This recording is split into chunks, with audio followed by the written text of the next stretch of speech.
ஆந்திராவிலிருந்து வந்த ஸ்டாலின் அவங்க குடும்பம் தமிழ்நாட்டில் ஆட்சியில் இருக்கலாம். ஆனால் ஒரு பச்சை தமிழராக இன்னைக்கு வந்து தமிழ்நாடு நாடார்களை குறிவைத்து தாக்கினால் அவர்கள் ரோட்டில் இறங்கி போராட மாட்டார்கள். திமுக கூட்டணி இடம்பெற்று இருப்பது காங்கிரஸ் கட்சி. ஒரு காங்கிரஸ் கட்சியுடைய மாவட்ட செயலாளர் தான் கொலை செய்யப்பட்டுள்ளார். அப்ப காங்கிரஸ் கட்சியும் அதுக்கு உடனடியாக இருக்கின்றதா? நீங்கள் எங்களுடைய குற்றத்தை, நாங்கள் செய்யக்கூடிய தவறுகளை வெளி உலகத்துக்கு கொண்டு வந்தால் உங்களை படுகொலை செய்வதற்கு கூட நாங்கள் தயார மாட்டோம். திமுக கட்சி திராவிட மாடல் ஆட்சி எங்களுக்கு எதிராக ஒன்றும் செய்யாது. இதுல பர்டிகுலரா நாடார் சமுதாயத்தை சேர்ந்த அமைச்சர்கள், சட்டமன்ற உறுப்பினர்கள் யாரும் நாடாருக்கு ஆதரவாக இல்லாமல் நாடார்களை திமுக மதிக்கவில்லை. அவர்களுக்கு தக்க பாடத்தை உணர்வான உண்மையான நாடார்கள் வருகின்ற தேர்தலில் கற்பிப்பார்கள்.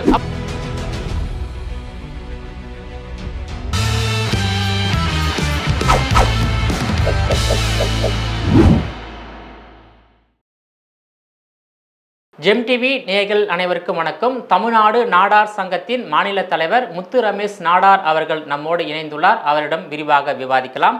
சார் வணக்கம். சார் வணக்கம். இப்போ தமிழ்நாட்டை ஆளக்கூடிய திமுக அரசாங்கம் நாடார் சமூக மக்களை தொடர்ந்து கொலைவரி தாக்குதலையும் கொலைகளையும் செய்து வருகிறது. அந்த வரிசையில் திருவள்ளூர் மாவட்டம் திருநன்றவூர் நகராட்சியோட 21வது வார்டு அதிமுக நகரமன்ற உறுப்பினர் அனிதா அழகேசன் மற்றும் அவரது கணவர் அழகேசன் நாடார் ஆகியோர் மீது திமுக ஆட்சியாளர்கள் குண்டர்களை வைத்து நடத்திய கொலைவெறி தாக்குதலை நீங்கள் எப்படி பார்க்குறீங்க சார்? மக்களுக்காக மக்கள் பிரச்சனையை நகரமன்றத்தில் பேசுவதற்கு தான் நகராட்சி வார்டு கவுன்சிலர் உறுப்பினர் பதவி. அந்த வகையில் அவங்க அந்த பகுதி 21வது வார்டு உறுப்பினராக அந்த அனிதா அழகேசன் அவர்கள் செயல்பட்டு வராங்க. அந்த பகுதி மக்களுக்காக அவர்கள் போராட்டங்களை முன்னெடுக்கிறார்கள். அந்த பகுதிக்கு ஏதாவது பாதிப்பு வந்தால் அதை எதிர்த்து நகரமன்றத்தில் குரல் கொடுக்காங்க. இந்த மாதிரியான விஷயங்கள் அவங்க செஞ்சுட்டு வராங்க. அப்படி இருக்கும்போது திமுகவினர், குறிப்பாக திமுக கவுன்சிலர்கள், அந்த நகர செயலாளர், அந்த வகையில் அவங்கெல்லாம் இவங்களை எப்படி பார்க்காங்கன்னா, இவங்களுக்கு சொந்த ஊர் கன்னியாகுமரி மாவட்டம். அவங்களும் ஒரு நாடார் சமுதாயத்தை சேர்ந்தவர்கள். அப்படிங்கும்போது இவருடைய பார்வை எப்படி இருக்குன்னா, நாடார் சமுதாயத்தை சேர்ந்த ஒருவர் திருநெல்வேலிக்கும் அவங்களுக்கு சம்மந்தம் கிடையாது. இவங்க இங்கே தொழில் பண்ண வந்துட்டு அரசியலையே இன்றைக்கி ஒரு கவுன்சிலர் ஆகிட்டாங்களே அப்படிங்கிற அரசியல் காழ்ப்புணர்ச்சி காரணமாகவும், மேலும் இவர்களுடைய தவறுகளுக்கு உடனடியாக போகாமல் நேர்மையான ஒரு தூய்மையான நகரமன்ற உறுப்பினராக அந்த சகோதரி இருக்கிற காரணத்தினாலும் இவர்கள் தொடர்ந்து பல்வேறு பிரச்சனைகள் ஏற்கனவே நடந்துகிட்டு இருந்திருக்கு. உதாரணத்துக்கு பார்த்தீங்கன்னா, ஒரு 10 நாளைக்கு முன்னாடி மக்கள் பிரச்சனைக்காக அந்த அக்கா தீக்குளிக்க முயற்சி பண்ணாங்கன்னு சொல்லி நம்ம பல்வேறு பத்திரிகை செய்தியெல்லாம் பார்த்தோம், படித்தோம். இவர்கள் 20ஆம் தேதி இதில் தாக்குதலுக்கு என்ன இருக்குது, ஒரு போராட்டம் முன்னெடுக்கும் போது கைது செய்து நடவடிக்கை எடுத்திருக்கலாம். ஆனால் ரவுடிகளை வைத்து கொலைவெறி தாக்குதல் நடத்துறதுங்கிறது யாராலும் ஏற்றுக்கொள்ள முடியாது. இதில் அவங்களுடைய பார்வை எப்படி இருக்குது அப்படின்னா, திமுக ரவுடிகளுடைய பார்வை, திமுகவுடைய குண்டர்களுடைய பார்வை, திமுகவுடைய அரசியல்வாதிகள் பார்வையெல்லாம் எப்படி இருக்குன்னா, ஊரை விட்டு ஊர் வந்தவர்கள் நகரமன்றத்தில் எப்படி இருக்கலாம் அப்படிங்கிற மாதிரி. எங்களுடைய கேள்வி என்ன அப்படின்னா, ஆந்திராவிலிருந்து வந்த ஸ்டாலின் அவங்க குடும்பம் தமிழ்நாட்டில் ஆட்சியில் இருக்கலாம். ஆனால் ஒரு பச்சை தமிழராக இன்றைக்கி தமிழ்நாடு என்று பெயர் வைப்பதற்காக 76 நாட்கள் தொடர் உண்ணாவிரதம் விட்டு உயிரிழந்த சங்கரலிங்கனாருடைய வாரிசுகள், சொல்லப்போனால் தலைநகர் சென்னை ஆந்திராவுக்கு தலைநகராக போவதை தடுத்து நிறுத்தி தலையை கொடுத்தேனும் தலைநகரை காப்போம்னு சொல்லி போராடிய மாப்போ சிவஞானகிராமனுடைய வாரிசுகளுக்கு இன்றைக்கு இந்த நிலைமை ஏற்பட்டிருக்குதுங்கிறது ஒரு வருத்தமான விஷயம். அதாவது நாடார்களை குறிவைத்து தாக்கினால் அவர்கள் ரோட்டில் இறங்கி போராட மாட்டார்கள், அவர்கள் தொழிலை மட்டும்தான் பார்ப்பார்கள் அப்படிங்கிற அடிப்படையில் ஆட்சியாளர்கள் செயல்பட்டு இருக்காங்க. இந்த திமுக ஆட்சியில் தொடர்ந்து பல்வேறு கொலை சம்பவங்கள் நடந்துட்டு இருக்கு. உதாரணத்துக்கு பார்த்தீங்கன்னா, காங்கிரஸ் கட்சி அவர்களுடைய கூட்டணி கட்சி, அந்த கூட்டணி கட்சியினுடைய ஒரு மாவட்ட தலைவர் திருநெல்வேலி மாவட்ட தலைவர் ஜெயக்குமார் அவர்கள், அவருடைய கிராமத்தில் அவருடைய தோட்டத்தில் சமூக விரோதிகளால் அவர் படுகொலை செய்யப்படுறாரு. ஆனால் ஸ்காட்லாந்து யார்டுக்கே சவால் விடக்கூடிய தமிழக காவல்துறை குற்றவாளிகளை இதுவரைக்கும் கண்டுபிடிக்கவில்லை. காவல்துறைக்கு பொறுப்பு வகிப்பது முதலமைச்சர் மு க ஸ்டாலின். கரெக்ட். அவங்க இது பண்ணலை. இப்போ மக்களுடைய கேள்வி, குறிப்பாக நாடா சமுதாய மக்கள் கேள்வி என்னன்னா, குற்றவாளி யாருன்னே கண்டுபிடிக்க முடியாத இந்த திமுக அரசு எப்படி குற்றவாளிகளுக்கு கண்டுபிடிச்சி தண்டனை கொடுப்பாங்க. இதில் அவங்க என்ன சொல்ல வராங்கன்னா, குற்றவாளிகள் முழுக்க முழுக்க இது ஆளுங்கட்சியை சேர்ந்தவர்கள், ஆளுங்கட்சியுடைய கூட்டணியை சேர்ந்தவர்கள். அதனால தான் இவர்கள் வந்து குற்றவாளிகளை காப்பாற்றுவதற்காக குற்றவாளிகள் மீது எந்தவித நடவடிக்கை எடுக்காமல் குற்றவாளிகளை கண்டுபிடிக்காமல் இருக்கிறார்கள் அப்படின்னு சொல்லி தென் மாவட்ட மக்கள் தொடர்ந்து இதை பற்றி சொல்லிட்டு இருக்காங்க. குற்றவாளிகள் வந்து திமுகவாக இருந்தாலும் திமுக கூட்டணி இடம்பெற்று இருப்பது காங்கிரஸ் கட்சி. ஒரு காங்கிரஸ் கட்சியுடைய மாவட்ட செயலாளர் தான் கொலை செய்யப்பட்டுள்ளார். அப்ப காங்கிரஸ் கட்சியும் அதுக்கு உடந்தையாக இருக்கின்றதா? ஆமா, அதான் அவங்க என்ன சொல்றாங்கன்னா, அதாவது காங்கிரஸ் கட்சின்றது வந்து திமுகவுடைய ஒரு அணியாக செயல்படுகிறார்கள். அவர்கள் வந்து காங்கிரஸுங்கிறது தனி கட்சி கிடையாது, திமுகவுடைய ஒரு பிரிவு. திமுகவுடைய காங்கிரஸுங்கிறது ஒரு பிரிவு. செல்வ பிறந்து வந்த பிறகு இந்த மாதிரி மாறி, செல்வ பிறந்தைக்கு முன்னாடியே அந்த நிகழ்வுகள் நடந்துட்டு தான் இருக்கு. இப்போ வந்து அது வந்து என்ன அதிகமாகுது. அதாவது இவர்கள் காங்கிரஸ்காரர்களுடைய நிலைமை எப்படி இருக்குது அப்படின்னு கேட்டிங்கன்னா, அவங்களாம் என்ன சொல்கிறாங்கன்னா, ஸ்டாலின் ஆட்சியை வந்து காமராஜர் ஆட்சி அப்படின்னு புகழக்கூடிய அளவிற்கு மிக கேவலமான ஒரு மனநிலையில் திமுக காங்கிரஸ்காரங்க இருக்காங்க. அதாவது தமிழக மக்களை, மாணவர்கள் தான் இந்த நாட்டினுடைய செல்வங்கள், நாளைய மன்னர்கள் அப்படின்னு சொல்லி அனைவரும் படிக்க வேண்டும் என்பதற்காக மதிய உணவு திட்டத்தை கொண்டு வந்து அந்த திட்டத்தை நடத்துறதுக்கு நம்மளோட பணம் இல்லையா, நான் பிச்சை எடுத்தினாலும் என்னுடைய மாணவர்களை படிக்க வைப்பேன், தமிழக மக்களை படிக்க வைப்பேன்னு சொல்லி ஆட்சி நடத்தி படிப்படின்னு சொன்ன பெருந்தலைவர் காமராஜர் ஆட்சியை இந்தியாவிலேயே அதிக இளம் விதவிகள் இருக்கக்கூடிய மாநிலம்னு சொல்லி திமுகவுடைய நாடாளுமன்ற உறுப்பினர் கனிமொழி உள்ளிட்டவர்கள் இன்னைக்கு பேசிய பேச்சுகள் நம்ம காணொலியில் இருக்கு. அப்படி ஒரு மோசமான ஒரு டாஸ்மார்க் மதுபான வியாபாரத்தை பண்ணி 50,000 கோடி லாபம் ஈட்டணும், 40,000 கோடி ஈட்டணும்னு சொல்லி டார்கெட் வச்சு தமிழக இளைஞர்களை கெமிக்கல் மதுபானம் கொடுத்து படுகொலை செய்து இன்னைக்கு வந்து உலகிலேயே அதிக விதவைகள் இருக்கிற மாநிலமாக, படுமோசமான மாநிலமாக இருக்கக்கூடிய மாநிலமாக தமிழ்நாடு இருக்குது. இதற்கு காரணம் குடியை வைத்து ஆட்சி நடத்தக்கூடிய ஆட்சி. அப்போ படிக்க வச்சு படித்து மக்கள் முன்னேற வேண்டும், ஐஏஎஸ் அதிகாரிகள் வர வேண்டும், ஐபிஎஸ் அதிகாரிகள் வேண்டும், ஐஎஃப்எஸ் அதிகாரிகள் வர வேண்டும், சிறந்த வழக்கறிஞராக வர வேண்டும், சிறந்த மருத்துவராக வர வேண்டும், சிறந்த இன்ஜினியராக வர வேண்டும். அப்படி திட்டமிட்டு செயல்பட்டு மக்கள் மனதில் இடம் பிடித்த நேர்மைக்கும் தூய்மைக்கும் எடுத்துக்காட்டாக விளங்கிய பெருந்தலைவர் காமராஜர் ஆட்சியும், ஊழலுக்காக இந்திய அரசியல் வரலாற்றிலேயே ஊழலுக்காக ஆட்சி கலைக்கப்பட்ட திமுகவுடைய ஆட்சியையும், குறிப்பாக இன்னைக்கு வந்து ஒரு வருஷத்தில் 300க்கு மேற்பட்டவர்கள் படுகொலை செய்யப்பட்ட ஆட்சியாக எதிர்கட்சிகளாக குற்றச்சாட்டப்படுகின்ற திமுகவுடைய ஆட்சியையும், சொல்லப்போனால் பல்வேறு கொலைகள் நடவடிக்கை போக உதாரணத்துக்கு நாடக சமுதாயம் இன்னொரு விதமாகவும் பாதிச்சிருக்கு. திருப்பூரில் ஒரு பேரூராட்சி தலைவர், அவர் பல்வேறு தவறுகளை செய்கிறார். ரோடு போடுறதுல தவறு செய்கிறார், டீ பிளேட் மாடத்தில் தவறு செய்கிறாரு, கட்டடம் கட்டுறதுல தவறு செய்கிறார். இந்த தவறுகளை சுட்டி காட்டிய சமூக ஆர்வலரான பழனிசாமி நாடார் என்பவரை அவரே கார் ஏற்றி படுகொலை செய்கிறார். ஆமா, 60 வயசு. ஆமா, அதாவது ஃபர்ஸ்ட் அவர் கொலை செய்ய முயற்சி பண்ணுகிறார். அப்போ அவர் சாகலன்னு மறுபடியும் கார் ஏற்றி அவரை படுகொலை செய்கிறாரு. திமுகவை சேர்ந்த பேரூராட்சி தலைவர், அவர் பேர் விநாயகா பழனிசாமி. அப்போ திமுக வந்து அவர் மேல கடுமையாக நடவடிக்கை எடுத்திருக்குமே இருக்கக்கூடாதா? திமுகவுடைய பேரூராட்சி தலைவராக இருக்காரு, நிச்சயம் அவர் திமுகவில் ஒரு பொறுப்பில் இருப்பார். கட்சியுடைய அடிப்படை உறுப்பிலிருந்து நீக்கணும் அப்படிங்கிற விஷயத்தை கூட இந்த திராவிட மாடல் திமுக அரசு செய்யலை. இதே ஐயா கலைஞர் கருணாநிதியுடைய ஆட்சியில் தவறுகள் செய்திருந்தால் பொதுச் செயலாளர் அன்பழகன் உடனடியாக முரசில் அறிக்கை கொடுப்பாரு, இவர்களை வந்து நாங்கள் தற்காலிகமாக நீக்கிறோம், இவர் இந்த மாதிரி தப்பு பண்ணியிருக்காரு, இவரோட யாரும் தொடர்பு வச்சுக்கிட கூடாதுன்னு சொல்லி. ஆனால் இது எதுவுமே செய்யாமல் இன்னைக்கு அவர் பேரூராட்சி தலைவராக ஜெயிலில் இருந்தாலும் பேரூராட்சி தலைவராக இருக்கிறார். அப்போ மாவட்ட ஆட்சியர் என்ன பண்ணுறாரு? அப்போ பேரூராட்சி தலைவராக இருந்து கொண்டு திமுகவில் ஒரு முக்கிய புள்ளியாக இருந்து கொண்டு சிறையில் இருந்து கொண்டு இந்த கொலைக்கு படுகொலைக்கு சாட்சி சொல்லவர்களை சாட்சியத்தை அவர் கலைப்பாரா மாட்டாரா? கொலை செய்யப்பட்டவருடைய குடும்பத்தில் ஒரு அம்மா இருக்காங்க, 2 பசங்க இருக்காங்க, அவங்கள வந்து மிரட்டுவாரா மாட்டாரா?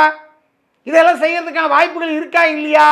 அப்படி இருக்கும்போது இவர்கள் குற்றவாளிகளை காப்பாற்றுகின்ற வேலையை செய்கிறார்கள் திமுக அரசாங்கம்.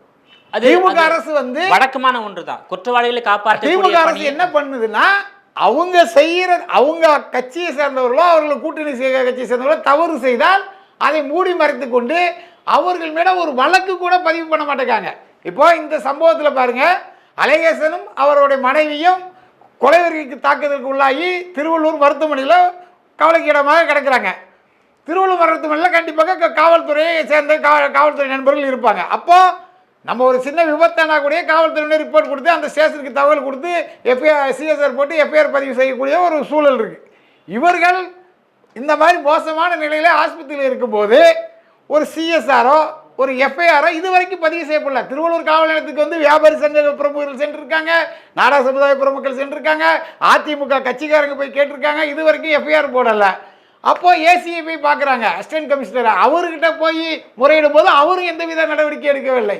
அப்புறம் டெபுட்டி கமிஷனர்கிட்ட போகிறாங்க, அவரும் இதுக்கு எந்தவித நடவடிக்கை இல்லை. காவல்துறை வந்து முதலமைச்சர் அப்புறம் வந்து கமிஷனர்கிட்ட போகிறாங்க, அவரும் பார்க்கலான்னு சொல்கிறாரே தவிர எந்தவித நடவடிக்கையும் இல்லை. இப்படி இருந்தால் மக்களுக்காக மக்கள் பிரச்சனைக்காக போராட முன் வருபவர்கள், குற்றம் செய்பவர்களை வெளிச்சத்துக்கு கொண்டு வரக்கூடிய ஊடக நண்பர்கள், சமூக ஆர்வலர்கள், இவங்களாம் அந்த மாதிரி செய்ய முடியுமா? ஏன் அவங்களுக்கு வந்து இது ஒரு அச்சுறுத்தலை ஏற்படுத்துவதற்காக நீங்கள் எங்களுடைய குற்றத்தை, நாங்கள் செய்யக்கூடிய தவறுகளை வெளி உலகத்துக்கு கொண்டு வந்தால் உங்களை படுகொலை செய்வதற்கு கூட நாங்கள் தயார மாட்டோம். ஏனென்றால் நாங்கள் படுகொலை செய்தாலும் கட்சி, திமுக கட்சி, திராவிட மாடல் ஆட்சி எங்களுக்கு வந்து எதிராக ஒன்றும் செய்யாது, எங்களை காப்பாற்றக்கூடிய வேலையை தான் செய்யும் அப்படிங்கிற சிந்தனையின் அடிப்படையில் இந்த மாதிரியான வேலைகளை செய்கிறார்கள். இது கடுமையான கண்டனத்துக்குரியது. மக்கள் கடுமையான கோபத்தில் இருக்கார்கள். குறிப்பாக நாடா சமுதாய மக்கள் இந்த அழகேசன், அனிதா அவர்களுடைய மேட்டரில் அவங்க கேட்கறது என்னன்னா, வேற மாநிலத்திலிருந்து வந்து நீங்கள் தமிழ்நாட்டில் ஆட்சி பண்ணலாம், திருநெல்வேலி, கன்னியாகுமரி, தூத்துக்குடி, தென்காசியில் இங்கே வந்து நாங்கள் சட்டமன்ற உறுப்பினராகவோ நகரமன்ற உறுப்பினராக ஆகி மக்களுக்கு சேவை செய்யக்கூடாதா? உங்களுக்கு எதற்காக இந்த ஊர் விட்டு ஊர் வந்துன்னு சொல்லக்கூடிய ரவுடிகளை பாதுகாக்கிறீர்கள் அப்படிங்கிற கேள்வி இருக்கு. இது இப்போ அதுக்கு அடுத்த கட்டமாக பாருங்க, பாரதிய ஜனதா கட்சியில் மண்டல் தலைவராக ஒரு ஒருத்தர் இருக்கார், அவர் பேர் நெல்லை ராஜா. அவர் வந்து மணல் கொள்ளையர்களே கடந்த 2 மாதங்களுக்கு முன்பாக ஆதாரபூர்வமாக வீடியோ எடுத்து தாசில்தாருக்கு அனுப்பி, கோட்டாட்சியருக்கு அனுப்பி, எல்லாருக்கும் அனுப்பி அவர் இந்த குற்றவாளிகளை வந்து கையங்களமாக பிடித்து கொடுக்கிறார் மணல் திருட்டை. ஆனால் அதன் பிறகு என்ன நடக்கிறது?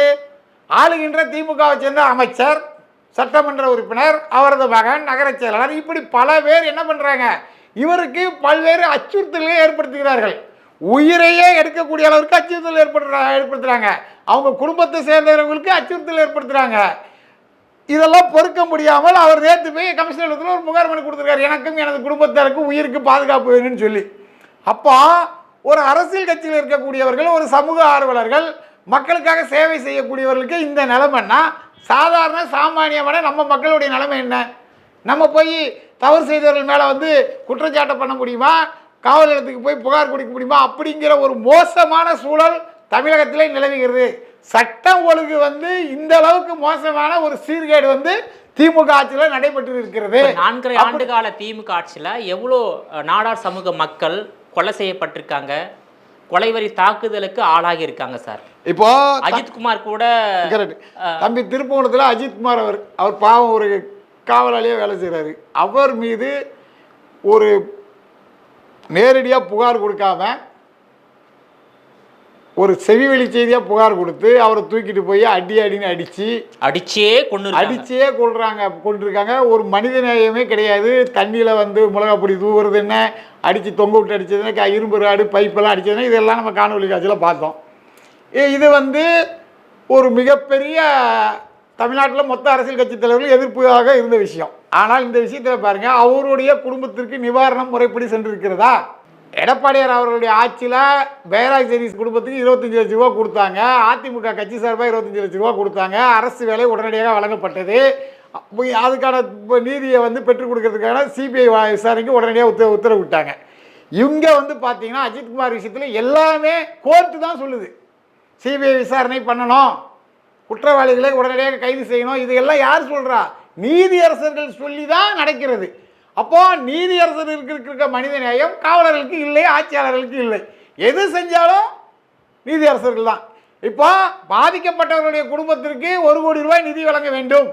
இப்போ உண்மையாலுமே அஜித்குமார் வந்து நாடார் கிடையாது, வேற ஒரு சமுதாயம் அப்படின்னு சொன்னால் அங்கே எவ்வளோ பெரிய போராட்டம் நடந்திருக்கும்? கிட்டத்தட்ட 1 வாரத்துக்கு உடலை வச்சுக்கிட்டு ரோட்டில் இறங்கி போராடி சட்ட ஒழுங்கு பிரச்சனையை கொண்டு வந்து அவங்களுடைய கோரிக்கைகளை நிறைவேற்றுற வரைக்கும் ஆளுகின்ற சட்டமன்ற உறுப்பினராக இருக்கட்டும், அமைச்சர்களாக இருக்கட்டும், எல்லாருமே அவங்க காலில் விழுந்து மன்னிப்பு கேட்குற அளவுக்கு மிகப்பெரிய போராட்டங்கள் முன்னெடுத்திருப்பாங்க.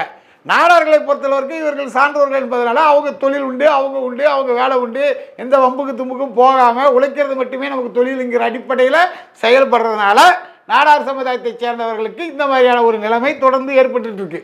ஸோ அதான் இந்த 4.5 ஆண்டுகால ஆட்சியில் எத்தனை நாடார்கள் கொலை செய்யப்பட்டுள்ளார்கள், எவ்வளோ நாடார்கள் மீது தாக்குதல் நடத்தப்பட்டுள்ளது தமிழ்நாடு முழுவதும்? அதாவது சார், இப்போ இதில் வந்து முக்கியமான விஷயங்கள் தான் நம்ம சொல்லிட்டு இருக்கோம். அதாவது அண்ணன் ஜெயக்குமார் காங்கிரஸ் கட்சி தலைவர், அவருக்கு வந்து படுகொலை செய்யப்பட்டிருக்காங்க, இது வரைக்கும் நீதி கிடைக்கல. அஜித்குமார் படுகொலைக்கு அவங்க உரிய நிவாரணம் கொடுக்கல, கோர்ட்டு மூலியமாக தான் எல்லாம் நடந்துகிட்டு இருக்கு. இப்போ சமூக ஆர்வலர் பழனிசாமி, அவர் ஒரு நாடார் சமுதாயத்தை சேர்ந்தவர், கொங்கு மண்டலத்தை சேர்ந்தவர், அவர் பாதிக்கப்பட்டிருக்காரு. இப்போ அழகேசன் அவர்கள் தாக்கப்பட்டிருக்காங்க, அவங்க குடும்பத்துக்கு குழந்தைங்க. என்னையே எங்கள் வீட்டில் வந்து ரவுடிகள் வந்து கொலைவரி தாக்கல் பண்ணுறதுக்கான முயற்சிகள் பண்ணாங்க, இதெல்லாம் உங்களுக்கு தெரியும். இப்படி பல்வேறு நிகழ்வுகள் நமக்கு தெரிஞ்சு இவ்வளோ இருக்குது, தெரியாமல் எவ்வளோ இருக்குன்ற டேட்டாலாம் நம்ம இன்னும் எடுக்கலை. மொத்தத்தில் 330 படுகொலைகள் நடக்கப்பட்டதாக சொல்லுது. யார் உயிர்னாலும் உயிர் தான், நாடார் உயிர் தான் உயிரா, இல்லை கோனார் உயிர் தான் உயிரா, தேவர் உயிர் தான் உயிர், அப்படி கிடையாது. மனிதர்கள் உயிர் மகத்தானது, விலை மதிப்பு இல்லாதது. அப்போ எல்லாரும் பாதிக்கப்படுகிறார்கள் இந்த ஆட்சியில். இதில் பர்டிகுலராக நாடார் சமுதாயத்தைச் சேர்ந்த அமைச்சர்கள், சட்டமன்ற உறுப்பினர்கள் யாரும் நாடாருக்கு ஆதரவாக இல்லாமல் முழுமையாக அவர்கள் கட்சிக்காரர்களாக செயல்படுவதால் நாடார் மக்கள் இந்த திமுக ஆட்சி மீது கடும் கண்டனத்தையும் எதிர்ப்பும் இருக்காங்க. இப்போ கருணாநிதியுடைய சிலையை வள்ளியூரில் வைக்கணும்னு சொல்லி அரசு சுப்ரீம் கோர்ட்டுக்கு வரைக்கும் போய் வழக்கு நடத்துது. அதுக்கு எத்தனை கோடி ரூபா செலவாகிருக்கும் புரியுது அவங்களுக்கு? அதை ஒருத்தர் சண்டை போட்டு வைக்கக்கூடாதுன்னு சொல்லி இன்னைக்கு வந்து சுப்ரீம் கோர்ட்டு சிலை வைக்கக்கூடாதுன்னு சொல்கிறாங்க. அரசாங்க செலவில் சிலை வைக்கக்கூடாதுன்னு சொல்லி தீர்ப்பு வந்திருக்கு சுப்ரீம் கோர்ட்டு சொல்லிட்டு. ஆனால் இதற்காக இவர்கள் செய்த பணங்கள் செலவுகள் எவ்வளவு? இப்போ சமூக ஆர்வலர் பழனிசாமி அடிபட்டு படுகொலை செய்யப்படுறாரு. அப்போ அவர் வீட்டுக்கு ஒரு 1 கோடி ரூபாய் நிதி கொடுக்குறத இந்த அரசாங்கத்தில் என்ன பிரச்சனை இருக்குது? பெரியார்னு ஒருத்தர், அவர் வந்து வைக்கம் போராட்டத்தில் கலந்து கொண்ட ஒரு நபர். வைக்கம் போராட்டத்துக்கு அவருக்கு சம்மந்தம் கிடையாது, காங்கிரஸ் கட்சி தலைவர் கலந்துக்கிட்டார். அதை ஒரு பெரிய விஷயமா பெரியார் வைக்கம் வீரர், வைக்கம் போராட்ட வீரர் அப்படின்னு நினைவு தூண் வைக்கிறதும் இன்னைக்கு தமிழக அரசு சார்பாக 4 கோடி ரூபாய்க்கு அங்கே நாங்கள் செலவு வைக்க போகிறோம்னு சொல்கிறது எந்த விதத்தில் நியாயம்? அதுவும் அரசாங்க பணம் தானே? எல்லாம் அரசாங்க பணம் தான். அதாவது அரசு வரி பணம். ஆமாம், அரசு பள்ளி மாணவர்கள் குறைந்து விட்டார்கள், ஆசிரியர்களுக்கு சம்பளம் கொடுக்க முடியல, அதனால் 283 பள்ளிக்கூடங்களை மூடுறேன்னு சொல்கிறக்கூடிய தமிழக அரசு, நிதி இல்லைன்னு சொல்கிற தமிழக அரசு, இதுக்கெல்லாம் நிதி எங்கேருந்து வருது? கருணாநிதி செலவு வைக்கிறதுக்கும் ஈவேரா செலவு வைக்கிறதுக்கும் பணம் எங்கேருந்து வருது?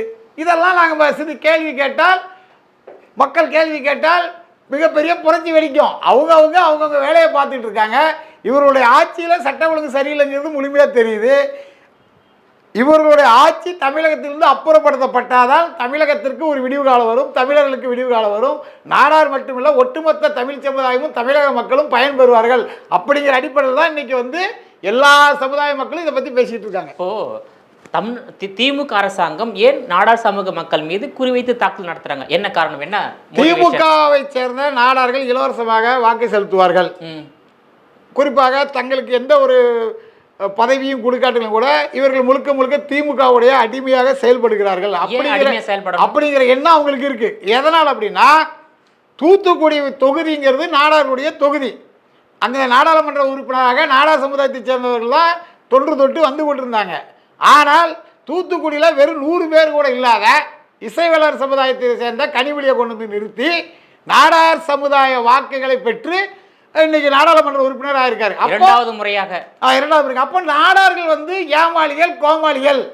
இவர்களுக்கு பணம் கொடுத்தால், ஓட்டுக்கு பணம் கொடுத்தா யாரை நிறுத்தினாலும் ஓட்டு போட்டுருவாங்க அப்படிங்கிற அடிப்படையில் திமுகவுடைய மனநிலை இருக்கு. நம்ம எது செஞ்சாலும் சரி, ஓட்டுக்கு பணம் ஒரு 1000 ரூபா கொடுத்தா பொதுமக்கள் வாக்களிச்சிருவாங்க. குறிப்பாக நாடார்கள் ஓட்டு நமக்கு வந்து இலவசமாக கிடைச்சிடும். நம்ம தொகுதியில் 100 பேர் கூட இல்லாத இசைவாளரே 2 தடவை ஜெயிக்க வச்சுருக்கோம். அப்போ இவர்கள் யாருக்கு எது நம்ம எவ்வளோ கெடுதல் செஞ்சாலும் இவங்க ஓட்டு அடிப்பாங்க அப்படிங்கிற அடிப்படையில் அவங்க செயல்பட்டு இருக்காங்க. இப்போ மண்ணின் மைந்தர்களுக்கு வாக்களித்தால் ஏற்படக்கூடிய நன்மைகள் என்ன அப்படின்னு நீங்கள் பார்த்தீங்கன்னா, ஆமாம், காங்கிரஸ் கட்சியை சேர்ந்த விஜயவசந்த் கன்னியாகுமரி எம்பியாக இருக்கார், காங்கிரஸ் கட்சியை சேர்ந்த ராபர்ட் புருஷ் திருநெல்வேலி தொகுதி எம்பியாக இருக்கார். இவங்களால் அந்த தொகுதிக்கு வந்தே பாரத் எக்ஸ்பிரஸை கொண்டு வரணும்னு சொல்லி பாராளுமன்றத்தில் சண்டை போட்டு கொண்டு வர முடியுது. ஆனால் இந்த தூத்துக்குடிக்கு மட்டும் ஒரு வந்தே பாரத்தை கொண்டு வர முடியல. லட்சக்கணக்கான மக்கள் திருச்செந்தூருக்கு வந்து போயிட்டு இருக்காங்க, லட்சக்கணக்கான மக்கள் குலசை தசரா விழாவில் கலந்துட்டு போயிட்டு இருக்காங்க. ஆனால் ஒரு சிறப்பு ரயில் இயக்க முடியல. வந்தே பாரத் ரயில் இயக்க முடியுதா? இயக்க முடியல. திருச்செந்தூருக்கு நேரடியாக ரயில்கள் வந்து சென்றுட்டு இருந்துச்சு, அதை நிறுத்தி வச்சிருக்காங்க. அதை இயக்க முடியுதா? இயக்க முடியல. இப்படி முழுக்க முழுக்க நாடார்களுக்கு எதிரான ஒரு மனநிலையை உருவாக்கி யாரை நிறுத்தினாலும் திமுக சார்பாக அவங்களுக்கு நாங்கள் ஓட்டு போடுவோம் அப்படிங்கிற மனநிலையில் நாடார்கள் இருப்பதனால் நாடார்களை திமுக மதிக்கவில்லை. போன நாடாளுமன்ற தேர்தலில் ஒரு நாடாருக்கு கூட போட்டியிடுறதுக்கு திமுக வாய்ப்பு கொடுக்கல. ராஜ்யசபா உறுப்பினர் பதவி நாடார்களுக்கு வழங்க வேண்டும் சொல்லி நாடார்கள் பல்வேறு கோரிக்கைகளை திமுக தரப்பில் வைக்கும்போது ஒரு நாடார்கள் கூட ராஜ்யசபா உறுப்பினர் கொடுக்கல. அந்த விதத்தில் பார்த்தீங்கன்னா எடப்பாடி பழனிசாமி அவர்களை பாராட்டலாம். 2 ராஜ்யசபா உறுப்பினர் இருக்கும்போது ஒரு பதவியை இன்பத்தவையாளர் அவர்களுக்கு அவங்க வந்து கொடுத்தாங்க. அந்த வகையில் அவங்கள நம்ம பாராட்டலாம். இவங்க 4 எம்பி கொடுத்தாலும் கூட ஒரு நாடாருக்கு கொடுக்க மனசு இல்லை. 18 எம்பியில் ஒரு நாடாருக்கு கொடுக்க மனசு இல்லை. 40 எம்பியில் ஒரு நாடாருக்கு கொடுக்க மனசு இல்லை. முழுக்க சட்டமன்ற உறுப்பினர் யாராவது வாய்ப்பு கொடுத்துருக்காங்க? சட்டமன்ற உறுப்பினர்கள் நாடார்கள் எல்லா கட்சியிலும் சேர்த்து 15 பேர் இருக்காங்க. திமுக மொத்தம் திமுகவில் வந்து 7 பேர் இருக்காங்கன்னு நினைக்கிறேன். சரியா புள்ளி ஒரு ஞாபகம் இல்லை. அமைச்சர்ல எத்தனை பேர் இருக்காங்க? அமைச்சர்ல வந்து 3 பேர், ஒரு சபாநாயகர் 4 பேர் இருக்காங்க. அப்படி இருந்தால் அவர்கள் எந்த பிரயோஜனம் இல்லைன்றதான் இங்கே விஷயம். அவர்கள் திமுக காரங்களா இருக்காங்க, நாடாரா இல்லை. இவங்களுக்கு நாடாருன்னு சொல்லி அமைச்சர் பதவி சபாநாயகர் பதவி கொடுத்துருக்காங்க தமிழக முதல்வர். ஆனால் இவர்கள் எந்த இடத்திலையும் எந்த சூழ்நிலையிலையும் நாடார் அப்படிங்கிற உணர்வு அவர்களுக்கு இல்லை. அதை வந்து எளிய மக்கள், எளிய நடுத்தர மக்கள் புரிந்து கொண்டிருக்கிறார்கள். அவர்கள்ட்ட இருக்கக்கூடிய ஒரே ஆயுதம், சக்தி வாய்ந்த ஆயுதம் வாக்கு தான். அந்த வாக்கு மூலம் இவர்களுக்கு சரியான பதிலடியை அமைச்சர் பெருமக்களுக்கு எல்லாத்துக்கும் கொடுப்பாங்க அப்படிங்கிறது தான் இன்றைய நிலைமை. ஒரு சமுதாயத்தை சேர்ந்தவர்களுக்கு ஒரு பிரச்சனை என்றால், இப்போ குறிப்பாக பாருங்கள், மன்னார்குடியில் பெருந்தலைவர் காமராஜர் பெயரில் பேருந்து நிலையம் பல ஆண்டுகளாக இருக்கிறது. ஆனால் திமுக ஆட்சிக்கு வந்ததுலேயே ஒரு விஷயத்தை தெளிவாக பண்ணுறாங்க. காமராஜர் பேரெல்லாம் மாற்றிட்டு கருணாநிதி பேரை வைக்கிறாங்க. மக்கள் எதிர்ப்பு தெரிவித்து போராட்டம் பண்ணால் கண்துடைப்பு நாடகமாக காமராஜர் பேர் தான் இருக்கும் அப்படின்னு சொல்லி ஏமாத்துறாங்க. இது திருச்சியில் நூலகத்தில் நடந்துச்சு. கருணாநிதி பேரை அறிவிச்சிட்டாங்க, மக்கள் எதிர்த்து போராடுறாங்க. திருச்சி வேலுச்சாமி போன்றவர்கள் கடுமையான கண்டனத்தை தெரிவிக்கும் போது காமராஜர் ஐயா பேர் தான் இருக்குன்னு சொன்னாங்க. அதே மாதிரி திருத்தணி காய்கறி மாட்டில் காமராஜர் பேர் இருந்ததை கருணாநிதி பேருன்னு சொல்லி மாற்றி அதுக்கு நாங்களெல்லாம் மிகப்பெரிய எதிர்ப்பு தெரிவிக்கும் போது அதை மாற்றுறாங்க. இந்த மாதிரி தெரியாமல் மாற்றப்பட்ட விஷயங்கள் எவ்வளவோ இருக்குது. இப்போ இன்றைக்கி நேற்று தெரிஞ்சது மன்னார்குடி விஷயம். இப்படி முழுக்க முழுக்க நாடார்களுக்காகவும் பெருந்தலைவர் காமராஜர் தொண்டர்களுக்கு எதிராகவும் பெருந்தலைவர் காமராஜர் புகழை இரட்டடிப்பு செய்வதற்கும் திமுக தொடர்ந்து செயல்பட்டு வருகிறது. அவர்களுக்கு தக்க பாடத்தை உணர்வான உண்மையான நாடார்கள் வருகின்ற தேர்தலில் கற்பிப்பார்கள் அப்படிங்கிறதா இதில் உள்ள விஷயம். அதற்கு முன்பாக வந்து தமிழக அரசு எதிர்த்து ஒரு போராட்டத்தை கையில் எடுக்க வாய்ப்பு இருக்கின்றதா? அதாவது அழகேசன் அவர்கள் பாதிக்கப்பட்டிருக்கிறார்கள், அவர் மனைவி அவர்கள் பாதிக்கப்பட்டிருக்காங்க, பழனிசாமி அவர்களோட குடும்பம் பாதிக்கப்பட்டிருக்குது, திருநெல்வேலி ஜெயக்குமார் அவர்கள் குடும்பம் பாதிக்கப்பட்டிருக்குது. இப்படி பல்வேறு பிரச்சனைகள் இருக்குது. விரைவாக தமிழ்நாடு நலசங்கம் மற்றும் நாடார் அமைப்புகள் சார்பாக மிகப்பெரிய உண்ணாவிரத போராட்டத்தையோ அல்லது கண்டன ஆர்ப்பாட்டத்தையோ அல்லது தலைமைச் செயலக முற்றுகை போராட்டத்தையோ விரைவில் நாங்கள் அறிவிப்போம். ஏன்னா எல்லாம் உடனே எடுத்துங்க அப்படின்னு நாங்கள் செய்ய மாட்டோம். ஏன்னா எல்லாரும் தொழில் செய்யக்கூடியவர்கள், எல்லாரும் ஒருங்கிணைந்து ஒரு மிகப்பெரிய போராட்டத்தை தமிழக அரசுக்கு எதிராக நாடார் சமுதாயம் நிச்சயம் எடுக்கும். ஸோ தமிழ்நாட்டில் 2026 ஆட்சி மாற்றத்தை கொண்டு வரக்கூடிய செயல்பாட்டில் நீங்கள் ஈடுபடுவீங்க. வேற ஆட்சி எந்த ஆட்சி அமைய வேண்டும் என்று நினைக்கிறீங்க? தமிழ்நாட்டில் 234 தொகுதியிலும் 5000 முதல் 1 லட்சம் 1.5 லட்சம் வாக்குகள் உள்ள ஒரே சமுதாயம் நாடார் சமுதாயம். நாடார்கள் தெளிவாக ஒற்றுமையாக உணர்வுடன் வாக்களித்தால் யாரை வேண்டாலும் முதலமைச்சர் ஆக்குவார்கள். யாரை முதலமைச்சர் ஆக்குங்கிறது அந்த சூழலில் தான் தெரியும். இவர் ஆக்குவாங்க, அவங்க ஆக்குவாங்க அப்படின்னு. இன்றைய சூழலில் அண்ணன் சீமான் அவர்கள் சிறப்பாக செயல்பட்டு இருக்காங்க. ஐயா எடப்பாடி பழனிசாமி அவர்கள் போகும்போதெல்லாம் கூட்டம் அதிகமாக இருக்குது. இந்த மாதிரியான சூழல் இருக்குது. அந்த டைமில் யார் முதல்வராக வருவாங்களோ அதை வந்து நாடார்கள் சிந்தித்து செயல்பட்டு முடிவெடுத்து புதிய ஆட்சி மாற்றத்தை ஆட்சி மாற்றங்கிறது உறுதி. நாடார் விரோத அரசியல் செய்யும் திமுகவுக்கு தக்க பாடத்தை நாங்கள் புகற்றுவோம். சரி, தமிழ்நாட்டில் வந்து 6 முறை திமுக ஆட்சி, 7 முறை அதிமுக ஆட்சி. எந்த ஆட்சியில் நாடார் சமூக மக்களுக்கு நன்மைகள் நடந்திருக்கு அதிகமாக? திமுக அதிமுக அப்படின்னு ஒப்பிடும்போது நாடார்களுக்கு அதிக நன்மைகள் நடந்தது வந்து அதிமுக ஆட்சியில் தான். அதிமுக ஆட்சியில் தான். அப்போது கடந்த 2020 சட்டமன்ற தேர்தல் நீங்கள் யாருக்கு ஓட்டு போட்டீங்க சார்? ஒட்டுமொத்த நாடார் சமூக மக்கள் ஒட்டுமொத்த நாடார்கள் பார்த்தீங்கன்னா திமுக அதிகமாக ஓட்டு போட்டிருக்காங்க. அதனால தான் பார்த்தீங்கன்னா திருநெல்வேலி, தூத்துக்குடி, கன்னியாகுமரி, விருதுநகர் இப்படி பல்வேறு பகுதிகளில், கொங்கு பகுதியில் பல்வேறு தொகுதிகளில் நாடார்கள் வெற்றி தோல்வி நிர்ணயிக்கிற இடத்துல இருக்கக்கூடிய பல்வேறு தொகுதிகள், சென்னையில் இந்த மாதிரி எல்லாருமே திமுகவுக்கு ஒரு ஆட்சி மாற்றம் வேண்டுங்கிற அடிப்படையில் போட்டுட்டாங்க. இந்த திமுகவுக்கு நம்ம வாக்களித்தது மிகப்பெரிய தப்பு. வணிகர்களுக்கு பாதுகாப்பு இல்லை, பொதுமக்களுக்கும் பாதுகாப்பு கிடையாது, சட்ட ஒழுங்கு பிரச்சனை, குக்கிராமம் வரைக்கும் கஞ்சா போன்ற போதைப் பொருட்கள் விற்பனை செய்யப்படுகிறது. இந்த மாதிரியான பல்வேறு பிரச்சனைகள் காரணமாக மக்கள், நாடார்கள் மட்டும் கிடையாது, ஒட்டுமொத்த தமிழக மக்களுமே கடும் அதிருப்தியில் இருக்காங்க. அதற்கான கோபத்தை அவர்கள் வாக்கு மூலம் தான் காட்டுவாங்க அப்படிங்கிறது தான் நம்மளுடைய பார்வை. நீங்கள் ஆளுநரை சந்தித்து கோரிக்கை வைக்கலாம்ல சார்? இந்த மாதிரி தமிழ்நாட்டில் திமுக அரசாங்கத்தால் தொடர்ந்து நாடார் சமூக மக்கள் வந்து கொலை செய்யப்படுறாங்க, தாக்குதலுக்கு உள்ளாக்கப்படுறாங்கன்றது கோரிக்கை வைக்கலாமா சார்? ஆளுநருக்கு தமிழ்நாட்டில் சட்ட ஒழுங்கு சரியில்லைங்கிறது தெரியுமா தெரியாதா? அவரே வந்து 356 பயன்படுத்தி திமுக ஆட்சி கலைக்கு சொல்லலாம், வாய்ப்பு இருக்கு. அதுதான் சொல்கிறேன். அதுக்கு போய் நம்ம கோரிக்கை வச்சு தான் செய்யணும் இல்லை. அவருக்கு டெய்லியும் உளவுத்துறை ரிப்போர்ட் கொடுத்தாதான் இந்த ரிப்போர்ட் வந்திருக்கு, திமுக அரசாங்கத்து மீது இவ்வளோ குற்றச்சாட்டு இருக்குன்னு இவர் வந்து மத்திய அரசு பரிந்துரை செய்வார். அது மூலமாக தான் 356 பயன்படுத்தி ஆட்சி கலைக்கலாம். அதனால வந்து நீங்கள் ஒட்டுமொத்த நாடார் சமூக மக்களும் திமுக அரசாங்கத்தால் பாதிக்கப்பட்டிருக்கீங்க, கொலை செய்யப்பட்டிருக்காங்க, தாக்குதலுக்கு தேவைப்பட்டால் ஆளுநரை சந்தித்து எங்களுடைய கோரிக்கை மனுவை, புகார் மனுவை கொடுப்போம். உங்களுடைய விரிவான தகவலுக்கு ரொம்ப நன்றி சார். நன்றி.